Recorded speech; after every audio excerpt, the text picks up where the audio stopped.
Hey guys, Mr. Janowski here. This is the second part of the chapter 35 slides. In the first part, we learned the definition of series and parallel circuit elements. We just dealt with resistors. And now we're going to learn how to simplify more complicated circuits. So we're getting a little more sophisticated with this stuff. So let's get going.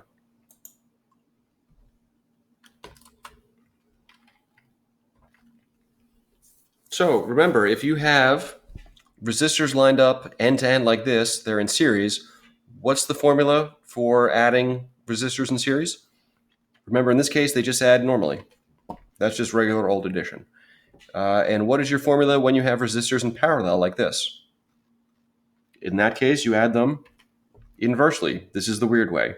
So sometimes you'll use this top version, but most of the time you want to let the calculator do the work, and you end up using this bottom version.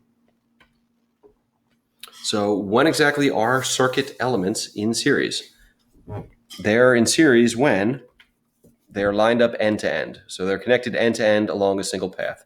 So any current that's coming this way has to go through this one and has to go through this one. So that means they're in series. When are they in parallel? Circuit elements are in parallel if they're connected together at one end, the way these guys are connected here, and they're also connected together at the other end, like this. So if you're looking at this guy, which of these things are in series and which of these things are in parallel? So it's not perfectly obvious. Well, by now, you guys probably know. If we're looking at this, R1, R2, and R3 are all in series, so you can have an equivalent resistance for those guys, and that equivalent resistance is in parallel with R4. So perhaps a naive student would say, oh, well, R4 is parallel to R2 because these guys are going up and down, and R1 is parallel to R3 because these guys are going sideways. But that's not how series and parallel works. Remember, the rule is you're in parallel if you're connected end to end, the way these guys are. And you are in series if you're connected at one end and connected at the other end. Meaning, if you turn these guys into this equivalent resistance, they're all connected here at one end, and they're all connected here at the other end. So, yeah, that's what that slide says. So these guys, series or parallel?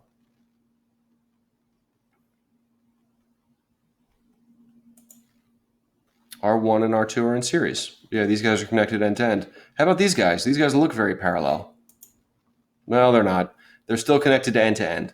So you can draw these. Both of these circuits are really showing you the same thing, just a different way of drawing it. So yeah, don't fall for the trap that, oh, well, they're both going side to side, therefore they must be parallel because it looks like they're parallel to each other.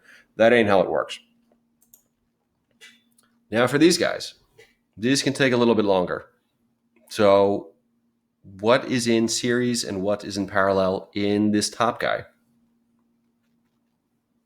So I don't want this video to take too long. If you need time to think about it, pause it now. But if you don't need time to think about it, the answer is all three of these guys are actually in parallel. It looks very obvious that R1 and R2 are in parallel, and it's less obvious that R3 is also in parallel with those guys, but that is actually how it works because all of these guys are connected right here. Remember this wire, these wires are keeping everything here at the same potential, so they're all connected here, and they're all connected at the backside. So these guys are all in parallel. How about these guys with this crazy guy on this kooky angle? These guys are also all in parallel because they're all connected at one end and they're all connected at the other end. Now for more hard ones. So pause it if you need to think about it, but in this top circuit, even though it might not look like it, all four of these guys are in parallel. They're all connected at this end. So think of this as all being connected together, and they're all connected at the other end. Now, if we look at this bottom guy, what's going on in this bottom guy? R1 and R2 are in parallel, and R3 and R4 are in parallel, and this equivalent resistance is in series with this equivalent resistance. So these guys are connected at one end. You turn that into one equivalent resistance. these guys are connected at one end and at the other end. These guys are connected at one end and the other end. And this end is connected to this one. So, yeah. R1, R2 in parallel, R3, R4 in parallel, and those equivalent resistances are in series with each other. So, another very messy one. Pause it if you need to think about it. There seems to be a lot going on here. Yeah, R1 and R2 are clearly in parallel with each other because they're connected at this end. What's less obvious is that all of these guys, these four guys are all in parallel with each other because they're all connected here. They're all connected at one end by wires to this point, and they're all connected by wires to the other point along here. So this equivalent resistance is in series with this equivalent resistance. So you could draw this circuit like this, and if you're careful, it'll make sense. But this circuit here is a much clearer way of drawing the same circuit, of diagramming the same circuit. So when you have to draw a circuit, make it easy for yourself and whoever else has to read and interpret your drawing. You want to write in prose, not in poetry. Don't be unnecessarily, exotic, flamboyant, whatever is wrong with this one. You made it look complicated when it could have looked simple. So if you've got these guys, remember in this case, all three of these guys were in parallel. All three of these guys were in parallel. So these are really the same circuit. Would there be a clearer way to draw this? Yeah, you could draw it like this. It's obvious at a glance that these guys are in parallel. It's a little harder to see when you're drawing these guys. So if you want to calculate the equivalent resistance in a situation like this, how would you do it? You have to first find anything that is clearly in series or in parallel, simplify it, meaning replace it with its equivalent resistance, and then go from there. So in this case, where would you start to do that? R1 is just R1. So this branch is just one resistor. This branch has two resistors in series. So you would circle these guys, find the equivalent resistance of these. So 20 and 20 gives you 40 ohms. And these guys are all in series together. 30 and 30 and 30 gives you 90 ohms. So you would end up with this guy. So now you've got R1 in parallel with the equivalent resistance of R2 and R3, and also in parallel with the equivalent resistance of R4, R5, and R6. So from here, you can just take the numbers, add them inversely, because that's what you do with resistors in parallel.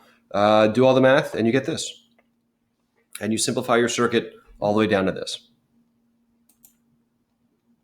So when you're doing circuits, don't be lazy. Don't try to do all of the steps all at once. Don't try to go right from here, right to here. Make all the intermediate circuits that you need. None of the math when you're doing this is too tricky, but there is a lot of it. And if you try to do too much small math at once, you're going to goof, you're going to make a mistake. Plus, it turns out later when we're analyzing circuits, it's often very useful to have these intermediate guys here. So don't be lazy. Make the intermediate circuits. They'll end up being useful. So once we've simplified this down to this, and then we took this and simplified it down to here, how can we figure out the current leaving the battery? Well, we know the voltage, we know the resistance, so it's just Ohm's law. So later, we'll learn how to find the current through each individual resistor.